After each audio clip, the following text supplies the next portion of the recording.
L'affaire Quatennens a pris une nouvelle ampleur ce week-end, avec les déclarations du député du Nord. Adrien Quatennens, figure de la France insoumise et fidèle lieutenant de Jean-Luc Mélenchon, avait décidé de se retirer de ses fonctions de coordinateur du mouvement après la divulgation le 14 septembre 2022 de la main courante pour violence déposée par son épouse Céline. Désormais, le parquet de Lille a confirmé ce 19 septembre à la AFP avoir ouvert une enquête, dans le cadre de sa politique pénale volontariste pour le traitement des violences conjugales. Une enquête a été ouverte dès que le parquet a été informé du contenu de la main courante, a-t-il indiqué. Cette démarche s'inscrit dans le cadre d'une politique pénale volontariste pour le traitement des violences conjugales mise en place depuis de nombreuses années. Dans un communiqué, après révélation de l'existence de cette main courante par le Canard enchaîné, Céline et Adrien Quatennens avaient dit avoir appris par voie d'avocat que le parquet s'était saisi des faits. Mais ce dernier s'était alors refusé à tout commentaire. Adrien Quatennens a ensuite annoncé dimanche s'être mis en retrait de ses fonctions chez LFI, reconnaissant des violences envers son épouse dans un communiqué publié sur Twitter.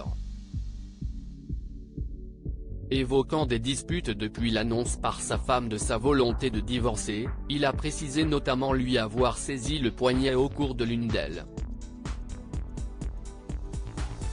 Il a aussi admis lui avoir donné une gifle, il y a un an, dans un contexte d'extrême tension et d'agressivité mutuelle. J'ai profondément regretté ce geste qui ne s'est jamais reproduit, a-t-il souligné. Le parquet de Lille a expliqué lundi que sa politique en matière de violence conjugale prévoyait qu'en cas de dépôt d'une main courante et lorsque les faits lui paraissent le mériter, les services de police devaient le contacter pour obtenir des instructions. Le parquet décide régulièrement de diligenter une enquête nonobstant l'absence d'audition initiale de la victime lorsque les faits paraissent graves ou de nature à se reproduire, a-t-il précisé. Cette politique prévoit également qu'une association d'aide aux victimes soit immédiatement mandatée pour prendre attache avec la victime et l'inciter à prendre part à la procédure judiciaire.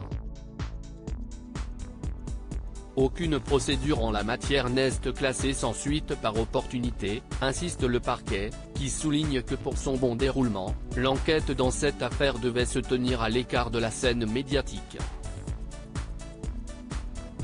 La réaction de Jean-Luc Mélenchon critiquait la France insoumise, qui fait de la défense des droits des femmes et la lutte contre les violences conjugales une priorité avec la NUP, est dans l'embarras depuis l'éclatement de ce scandale, qui succède notamment à celui de Taha Bouaf. Le patron du mouvement de gauche a fait part de son soutien à son poulain de 32 ans, souvent considéré comme son potentiel successeur. Dans un premier temps, il a pointé la malveillance policière, le voyeurisme médiatique, les réseaux sociaux et a souligné le fait que son ami Adrien prenne tout sur lui. Il a alors été vivement critiqué pour minimiser les faits et tout réduire à sa relation avec le politique, sans avoir une pensée pour la victime.